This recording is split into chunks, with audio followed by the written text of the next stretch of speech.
Buenas tardes, muy buenas tardes. Espero que estén bien, espero que me estén escuchando bien también. Tanto tiempo y parece que vamos a seguir más tiempo aún así, ¿verdad? Vamos a ver si lo de la suspensión de clases presenciales de los colegios se replica también a nivel universitario, ¿verdad? Así que vamos a tener que ver de ayornarnos seguramente. En el día de hoy vamos a tratar de desarrollar una lección cortita pero importante, que es lo que tiene que ver con la fundamentación. Entonces, el lunes pasado estuve bastante complicado. Hoy también estuve recién terminando una reunión en el ministerio, gracias a que la compañera Audrey me estuvo insistiendo y me estuvo recordando. Entonces pudimos coordinar un poco para encontrarnos, ¿verdad? Ya que para las 6 me iba a ser imposible realmente. Yo les sugería a las 19 horas, pero como tienen otra clase también, entonces nos ajustamos para las 18:30. Como les dije, ahora acabo de llegar y ya me metí con ustedes acá para poder ver algo cortito y entonces que tengan tiempo también para seguir con la clase de obligaciones. Nosotros ya habíamos visto, digamos, o habíamos repasado y estudiado todo lo que tiene que ver con la estructura de la sentencia y cómo está constituida esta sentencia desde el punto de vista de los planos de la misma. Habíamos visto que una sentencia cuenta con un plano fáctico, es decir, los hechos, con un plano lógico, un desarrollo lógico y un razonamiento lógico. Cuando hablamos del plano lógico nos estamos refiriendo a esas dos cuestiones, no solo al razonamiento lógico del juez, sino también al desarrollo lógico de la sentencia, ¿verdad? El plano normativo, que obviamente tiene que ver con las normas utilizadas y todo lo que tiene que ver con eso, la aplicación del juez, la integración de las normas si hace falta, si no hay una norma expresa y todo lo que repasamos cuando vimos el plano normativo. Luego el plano axiológico que tenía que ver con los valores y el plano lingüístico que dijimos que era muy importante porque gracias al plano lingüístico la sentencia llegaba al público. Entonces, teniendo ya diseñada, digamos, esa parte, tendremos que ver ahora lo que tiene que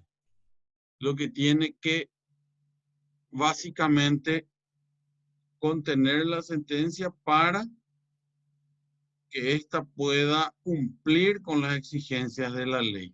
Perdón, voy a habilitar de vuelta esto que era el otro que está igualito, pero este ya tiene algunos cambios. Entonces, ¿qué es lo que pasa? Esos 5 planos de la sentencia, como dijimos, habíamos explicado en su momento que no están distinguidos bajo un subtítulo en la sentencia, el plano lógico, fáctico, sino que están todos coordinados y desarrollados de manera conjunta. Y esto se nota más o mejor dicho, en donde esto se desarrolla a cabalidad es en el considerando de la sentencia. Ese considerando de la sentencia tiene que tener algo esencial o algo fundamental hacia la cual está dirigida toda esa actividad del juez que se desarrolla en esos 5 planos. Y esa actividad o esa misión se llama la fundamentación. La sentencia debe estar fundada. Como ya habíamos dicho desde el primer día de clases, la decisión de un juez no es arbitraria. La decisión de un juez es una función pública que deviene de la soberanía del Estado y reside en el juez como integrante, o mejor dicho, como órgano del Poder Judicial y tiene su fundamento o su origen en el principio de división de los poderes. Entonces el juez tiene que resolver un conflicto entre dos particulares en base a la ley y según le manda la ley.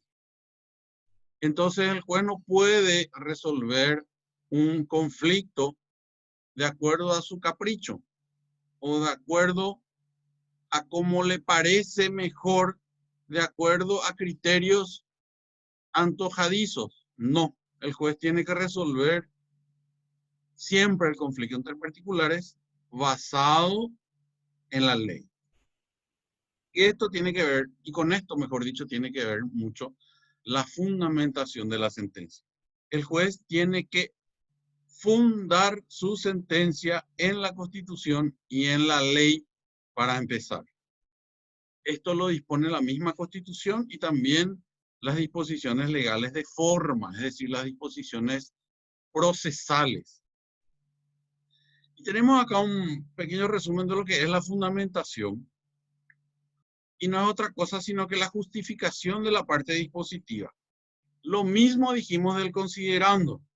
En el considerando es donde el juez justifica la parte dispositiva de la sentencia. ¿Qué es la parte dispositiva de la sentencia? Como ya lo vimos, es el resuelve, donde el juez ya ordena, donde el juez ya dispone, por eso se llama dispositiva, donde el juez ya dispone lo que se va a hacer. Eso que el juez dispone, o eso que el juez ordena, esa parte dispositiva, ese resuelve, se tiene que justificar en el considerando. Y esta justificación no es otra cosa que la fundamentación de la sentencia. Entonces, a través de esta fundamentación o a través de esta justificación que el juez hace, es decir, el juez con la fundamentación nos está explicando por qué va a tomar la decisión, o mejor dicho, por qué tomó la decisión que nos va a exponer en el resuelve. Porque recuerden que la sentencia del juez no es otra cosa que la materialización de su decisión. Él la decisión ya la tomó internamente. El juez al leer el expediente, ver, analizar, evaluar las pruebas, aplicar la ley, internamente, ese procedimiento interno el juez ya lo hizo. Ya tiene la decisión, por decirlo de alguna manera mal y pronto, en su cabeza. Lo que hace el juez en la sentencia es la exterioriza, la materializa, para que obviamente los demás tengan conocimiento de ella. Entonces, el juez ya tiene su decisión tomada y lo que hace en el considerando es justificarla a través de la fundamentación. Entonces, repasemos. La fundamentación de la sentencia es la justificación de la parte dispositiva a través de la cual el juez trata de demostrar que la decisión del caso se ajusta a derecho, porque eso es lo que él tiene que hacer. Conforme lo alegado y lo probado. Aparece nuevamente esta frase, conforme lo alegado y lo probado. Esta es una frase y es una característica del proceso que tenemos que grabarnos. Ustedes recordarán desde prácticamente la lección 1. Cuando hablamos de proceso, hablamos de que el juez resuelve conforme lo alegado y lo probado. Porque esto es lo que fija la discusión, lo que se alega. Y lo que va a determinar la decisión final o la sentencia es lo probado. Lo alegado más lo probado. Porque como dijimos, si yo solo alego pero no pruebo, no pasa de ser una versión o un chisme, si queremos ser más radicales. Pero si yo probé, pasa a ser un hecho que debe ser considerado por el juez si es que él lo considera conducente o indispensable para la resolución del caso. Entonces, lo que el juez hace es justifica la parte dispositiva y a través de esta justificación el juez trata de demostrar que la decisión que él tomó se ajusta a derecho, conforme lo alegado y lo probado. Justificar significa convalidar, demostrar la validez de un juicio. La justificación entonces constituye la prueba o demostración convincente de la que la decisión se ajusta a derecho. ¿Qué es lo que el juez está haciendo? Resumidamente, nos está tratando de convencer con la fundamentación de que la decisión que él tomó es la correcta. Eso es lo que él está haciendo con la fundamentación. En este concepto, la fundamentación aparece bastante amplia, pero siempre la fundamentación se refiere a justificar en el derecho. es decir, conforme a derecho. Entonces la fundamentación está dirigida siempre a la demostración por parte del juez de que su decisión es la correcta conforme a derecho, conforme a lo que expresa la ley. Entonces nos encontramos a veces con, habrán escuchado ya en su paso por la facultad o los que trabajan ya en procuración en tribunales, habrán escuchado a veces que la famosa frase de lo que no está en el expediente no existe en el mundo. Y eso deviene justamente de una cuestión formal o de formalismo, de que todo lo que se discute en el expediente o en el proceso es solamente lo que obra en el expediente. Yo no puedo valerme de cuestiones externas o de cuestiones que no fueron alegadas, como ya lo venimos repitiendo en innumerables ocasiones. Entonces, nos encontramos con la situación de que, ¿qué es la justificación en el derecho? ¿Es la demostración de la verdad o es la demostración de una opción razonablemente aceptable? Entonces, en base a lo que estuvimos diciendo, de que el juez tiene que resolver conforme lo alegado y lo probado, y que la demostración de los hechos alegados por las partes depende de las mismas, es decir, depende de la actividad que las mismas desarrollen. Entonces el juez está atado a lo que se produzca en el expediente. Está atado a los hechos alegados y demostrados en el juicio. Entonces, ¿qué ocurre? Que a veces los hechos alegados y demostrados en el juicio no son exactamente una fiel reproducción de la realidad o de lo que realmente pasó en la circunstancia que se está ventilando en el juicio. Habíamos dicho en una de las clases que el juez no estuvo al momento de que ocurrió el hecho que motivó el conflicto que desencadenó el proceso. El juez no estuvo. Entonces el juez va a resolver en base a los hechos que nosotros le aleguemos y le probemos. Y a veces esos hechos que se prueban no son todos ni son exactamente los mismos hechos que ocurrieron al momento de producirse el conflicto. Habíamos puesto de ejemplo un accidente de tránsito que motivó un proceso por indemnización de daños y perjuicios. Obviamente el juez no estuvo al momento, ni en el momento ni en el lugar que ocurrió el accidente. Y el juez va a resolver en base a los hechos que las partes aleguen y que las partes prueben. Entonces, el juez en su decisión se va a ceñir a esos hechos. Y su decisión va a tener que ser la más aceptable o la más correcta en base a esos hechos alegados por las partes. Y puede ocurrir que esos hechos no sean exactamente coincidentes con la realidad.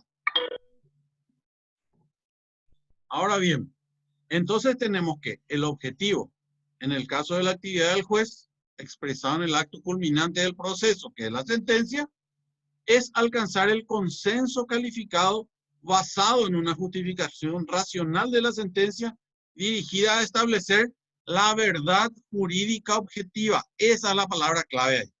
Entonces, cuando en el examen le preguntan qué es lo que el juez quiere establecer en la sentencia, ¿la verdad real o qué? Y en realidad lo que el juez quiere establecer es la verdad jurídica objetiva, porque el juez no puede ir a escarbar fuera del juicio, fuera del proceso, fuera del expediente. El juez tiene que resolver de acuerdo a los hechos que, como ya dijimos, alegan y prueban las partes. En base a estos hechos que las partes prueban y alegan y prueban, el juez va a resolver y va a establecer una verdad jurídica objetiva en el caso, sin guiarse, obviamente, por hechos extraprocesales. Entonces, queda claro que la justificación en el derecho es la demostración de una opción razonablemente aceptable, no de la verdad absoluta ni de la verdad real.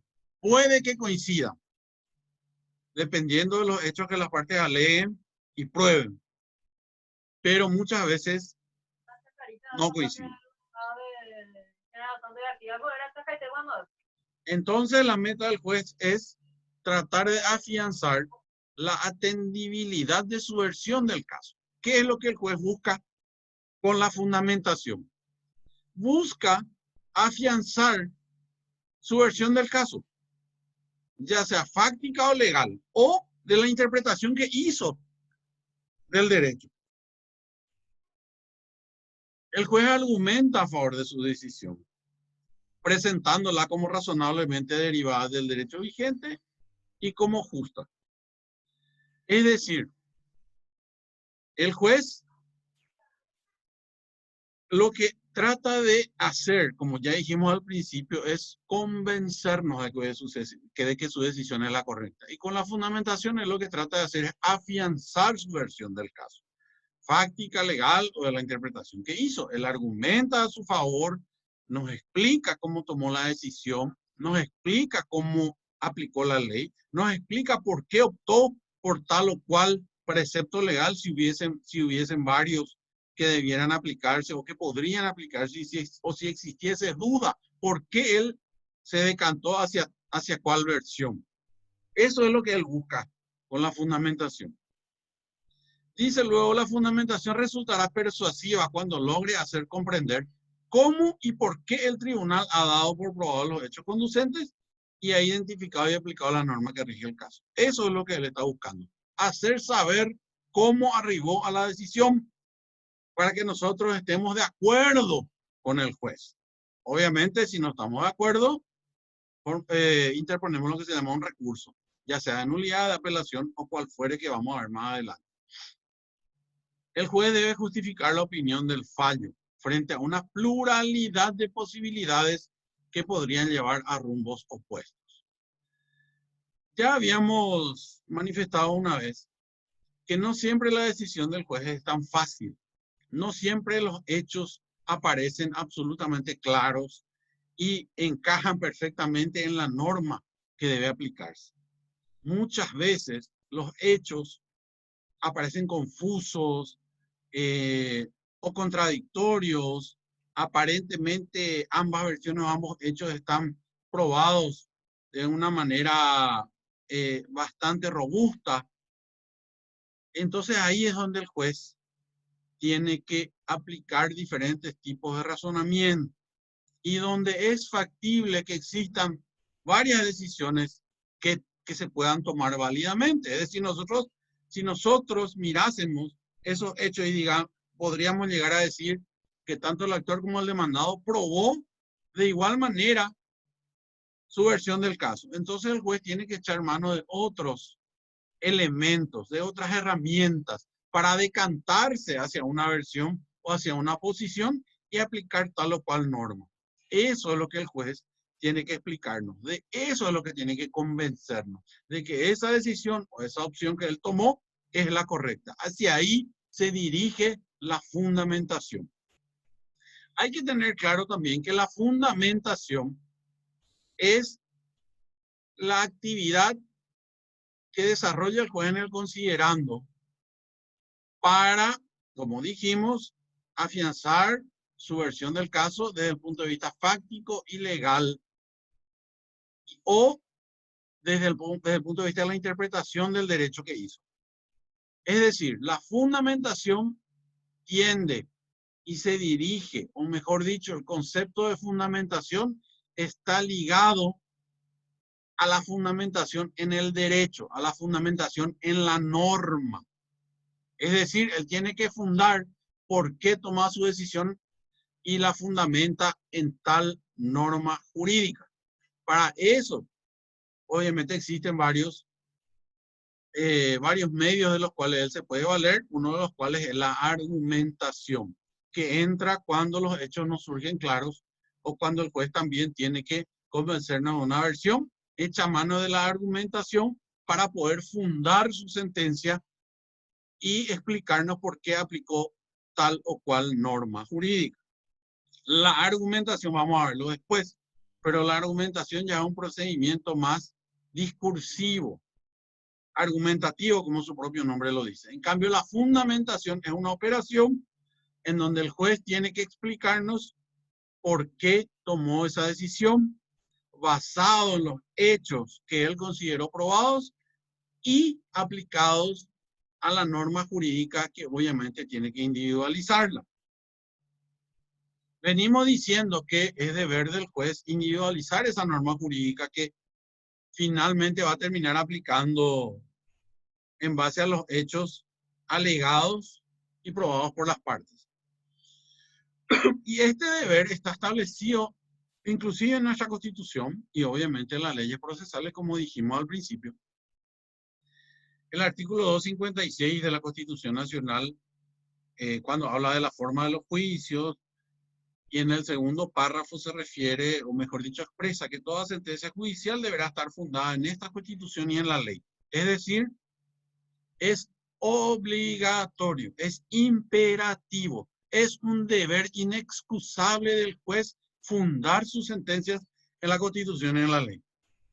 Es decir, esa operación discursiva que hace el juez para explicarnos primero cuáles son los hechos alegados que él consideró probados y que considera esenciales para la resolución del caso, solo con eso no basta.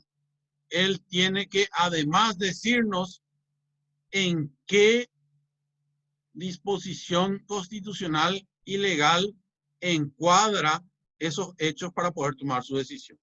Si él simplemente nos explica, fulanito probó esto, sultanito probó aquello, yo considero que este hecho es trascendente y entonces hago lugar a la demanda o rechazo la demanda, sin decirnos cuál es la norma constitucional o legal que a él le ampara para tomar esa decisión, entonces vamos a ver en otra lección venidera que eso trae aparejada inclusive la nulidad de la sentencia. Entonces, a nivel constitucional, esto está regulado. También a nivel legal, el Código Procesal Civil en su artículo 15, cuando habla de los deberes del juez, en el inciso B dice fundar sus resoluciones definitivas e interlocutorias. Ahí está cortado, pero dice también en la Constitución y en la ley. Si quieren revisar, revisamos el artículo 15. Efectivamente, el artículo 15, inciso B, dice fundar las resoluciones definitivas e interlocutorias en la Constitución y en las leyes, bajo pena de nulidad, dice el artículo como habíamos señalado, ¿verdad? El 158 y 159, cuando habla de las formas de las resoluciones judiciales, también obviamente tienen la carga para el juez de fundar su resolución. El artículo 158 se refiere a los autos interlocutorios y expresamente en el inciso A dice que tiene que contener los fundamentos, si bien acá no dice que son fundamentos legales, ya entendemos que cuando se refiere a fundamentos, por el 256 y por el artículo 15, esos fundamentos incluyen obviamente la Constitución y la ley. Y el 159 también fundamentos de derecho, con mención expresa de la norma aplicable. En el Código Procesal del Trabajo, allá abajo podemos ver también en el artículo 225, cuando habla de la sentencia, fundamentos de derecho con mención expresa de la norma aplicable. Es decir, la fundamentación que hace el juez tiene que necesariamente incluir la determinación de la norma constitucional o legal en la cual basa su decisión. Este es apenas un recuento histórico con el cual podemos ver que a partir de la Revolución Francesa se dictaron disposiciones legales tendientes a que el juez funde su sentencia. Antes de esto, históricamente, inclusive se prohibía que los jueces funden sus sentencias porque algunos sostenían que eso daba pie a las chicanas, es decir, a la crítica y a los recursos sin fundamento y a que se cuestione la autoridad de los jueces y la autoridad del Estado. Es decir, eran estados totalitarios, absolutistas, donde el derecho a la defensa estaba limitado, estaba cercenado. Y obviamente a partir de la Revolución Francesa es que empiezan a aparecer una serie de derechos procesales que vienen a sustentar el derecho a la defensa, y al debido proceso en juicio, los cuales incluían obviamente la motivación, la fundamentación de las resoluciones judiciales, lo cual, como ya vimos, una de sus principales funciones es hacernos saber, y como estamos repasando en este caso, hacernos saber los motivos por los cuales el juez arribó a la decisión del caso. Y eso nos abre la puerta a un derecho procesal, un derecho humano inalienable, que es el derecho a la doble instancia, es decir, a recurrir y no quedarme con la última palabra del juez. Eso está en esta diapositiva que les dejo para que ustedes puedan ver y seguramente que explorar más. La sentencia, el programa vuelve a tocar en estos puntos el plano axiológico y la plataforma fáctica. Esto ya lo vimos, el plano axiológico tiene que ver con los valores. Hablábamos de que el juez estaba construido no solo por conocimiento intelectual jurídico, sino también estaba construido por una fase de valores, por una fase axiológica, que inclusive estaba sustentada no solamente en posiciones filosóficas, sino también a veces hasta religiosas, ¿verdad? Ese es el plano axiológico que la sentencia a veces también encuentra desarrollado.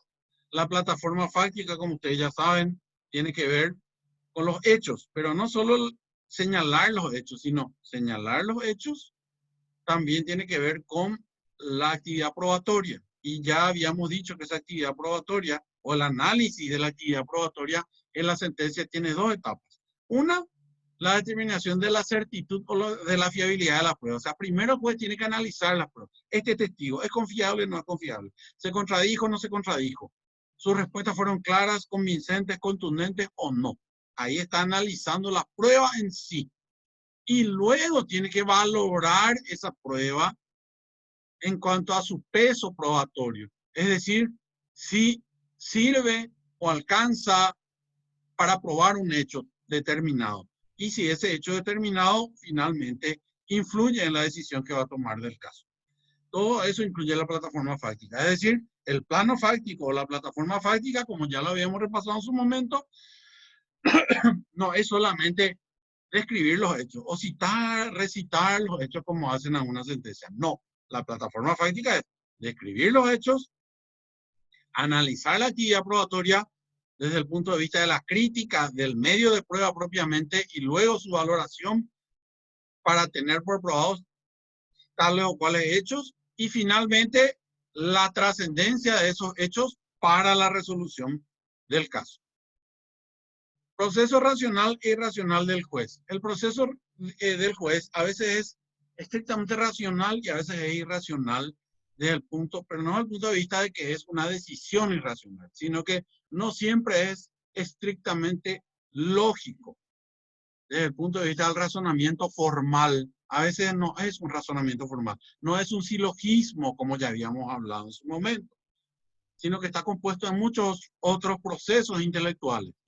Y así tenemos que el proceso puede ser lógico-deductivo, es decir, parte de lo general a lo particular, empíricos dialécticos, ya lo vamos a ver eso más a profundidad cuando entremos en la argumentación, porque acá entra la experiencia del juez y entran los discursos y obviamente tratar de justificar ciertas decisiones cuando las cuestiones no son tan claras. Interdisciplinario se vale obviamente de conocimientos de otra disciplina y a veces inclusive puede llegar a ser intuitivo, pero como les dije, esto lo vamos a desarrollar más adelante cuando hablemos de argumentación de la sentencia. Esto es la fundamentación.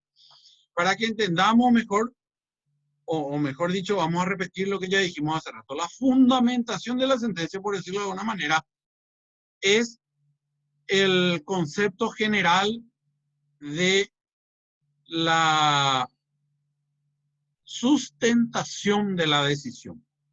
Esta fundamentación de la sentencia se desarrolla en el considerando. Por eso que a veces decimos, cuando hablamos de la división tripartita de la sentencia, decimos que el considerando es la parte más importante de la sentencia, porque ahí el juez nos explica cómo tomó la decisión. Entonces, la fundamentación es, por decirlo de alguna manera, el género de la sustentación que hace el juez, de la explicación que hace el juez de la decisión que toma. Y está dirigida siempre a explicarnos su decisión en derecho. Ahora bien, como dijimos, los hechos no siempre aparecen absolutamente claros, ni la norma a aplicar aparece evidente a veces en el espectro normativo de nuestro ordenamiento jurídico. A veces los hechos no son claros, las normas no son claras, a veces no existe una norma jurídica concretamente para ese caso, y en ninguna de esas circunstancias el juez puede dejar de juzgar. Ya habíamos visto que en el fuero civil y también en el fuero laboral, el juez no puede dejar de juzgar por ausencia u oscuridad de la ley. El juez tiene que resolver, tiene que dar una solución. Y para eso el juez tiene que echar mano de distintos elementos que vamos a ver en la siguiente clase. Y uno de ellos es la argumentación. Cuando aparece una cuestión dudosa, cuando aparece una cuestión poco clara, hay herramientas intelectuales, herramientas de razonamiento que el juez puede utilizar para argumentar por qué adoptó tal o cual norma, por qué aplicó tal o cual artículo, por qué se inclinó hacia una versión del caso. Entonces, es ahí en donde vamos a poder ver todos aquellos argumentos de los cuales el juez echa mano cuando la ley no es tan clara o los hechos no son tan claros. Entonces, la fundamentación básicamente entonces es la sustentación del juez de la decisión que le dio al caso. Siempre la fundamentación tiene que ser en derecho, es decir, tiene que estar basada, como vimos, en la Constitución y en la ley. Si una sentencia no está fundada, es nula. Entonces, la parte de fundamentación llegamos hasta acá. La siguiente clase vamos a ver la argumentación y vamos a ver específicamente tipos de argumentación y en qué caso se aplica cada argumento. Entonces ahí vamos a tener obviamente un trabajo intelectual más profundo desde el punto de vista de que van a tener que repasar los argumentos que el juez puede aplicar. Vamos a ver el argumento teleológico, los argumentos a fortiori, los argumentos de causalidad, los argumentos contractuales, los argumentos por analogía, todos los argumentos que el juez aplica cuando la cuestión lo amerita, y eso vamos a ver obviamente, ¿verdad? En qué caso cada argumento tiene cabida. Entonces, vamos a dejar hasta acá por hoy. No sé si alguien tiene alguna consulta en estos últimos 5 minutos que tenemos de esta sesión. Puede habilitar su micrófono y hacerlo o a través del chat si prefiere. La idea, así como hablamos con Audrey, era empezar a las 7, pero como me dijo que tienen también una clase de obligaciones a las 19:50, entonces empezamos 18:30 para que puedan tener un pequeño receso antes de empezar la siguiente clase. Voy a tratar del próximo lunes estar sí o sí ya para las 6 y ver un poco lo que son los argumentos. Esa clase de argumentos voy a tratar de diseñarla porque creo que en el programa pide 11 argumentos. Vamos a ver si podemos desarrollar en una clase, aunque no creo porque son un poco largos, ¿verdad? Pero en 2 clases por lo menos seguramente que la vamos a desarrollar. Bueno, si no hay consultas sobre la clase o sobre cualquier otro tema, entonces vamos a encontrarnos seguramente el próximo lunes, si Dios quiere. Las diapositivas, con estas creo que le tengo que pasarle 5 o 6. Ya corregí las 4 primeras y la de hoy creo que no tiene correcciones que hacer, así que les voy a enviar en breve, en un rato más, les voy a estar enviando a las delegadas seguramente para que compartan con ustedes. A ver. Esto se está grabando, así que como las otras anteriores, también le vamos a pasar a las delegadas para que tengan a mano. Les agradezco muchísimo a los que pudieron estar. Vamos a tratar de confirmar la próxima clase con un poco más de antelación. Como les dije, como yo cumplo funciones en el área laboral, la Defensoría, en el Ministerio de la Defensa Pública, entonces estamos con mucho trajín en estos días con todo el tema de las empresas y los trabajadores que están quedando con suspendidos, algunos cesados. Entonces, estamos con mucha actividad y hoy, gracias, como les dije otra vez, a que Audrey me insistió, me recordó, me organicé y pudimos concretar. Así que el lunes que viene voy a tratar de estar, como les dije, para las 6 para aprovechar un poco más el tiempo y también vamos a tratar de avisar con un poco más de tiempo, confirmar si vamos a estar o no. Entonces les agradezco muchísimo, les deseo que estén bien, que sigan bien, que nos veamos pronto en persona y que disfruten la clase de obligaciones que viene a renglón seguido, ¿verdad? Así que estén muy bien. Cualquier cosa me escriben al correo, cualquier duda o consulta.